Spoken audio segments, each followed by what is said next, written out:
IPL ইস্যুর পর প্রশ্ন উঠেছে, এখন মুস্তাফিজ কেমন আছে? উত্তরটা অবশ্য 22 গজে স্পষ্ট।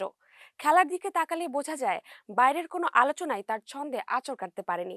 চলমান বিপিএল এর 12তম আসরে মুস্তাফিজ দারুণ ছন্দে আছেন। 5 ম্যাচে 9 উইকেট নিয়ে বর্তমান টুর্নামেন্টের শীর্ষ বোলারদের তালিকায় 3 নম্বরে আছেন তিনি। বিপিএল ম্যাচ শেষে সংবাদ সম্মেলনে রংপুরের সহকারী কোচ মোহাম্মদ আশরাফুল জানান, আইপিএল ইস্যু মুস্তাফিজের মানসিকতায় কোনো প্রভাব ফেলেনি। তিনি বলেন, ও একদম চিল মোডে আছে, শুধু নিজের খেলা নিয়েই ভাবছে। ঢাকার বিপক্ষে নাটকীয় জয়ে শেষ 2 ওভারে মুস্তাফিজের বোলিংকে অসাধারণ বলেও প্রশংসা করেন তিনি। এরপর আইপিএল ইস্যু নিয়ে আশরাফুল আরও বলেন, ও বিন্দাস আছে, তবে আমার কাছে মনে হয় খারাপ লাগা থাকতেই পারে, কারণ যেটা ডিজার্ভ করে আগেও আরো বেশি ডিজার্ভ করত।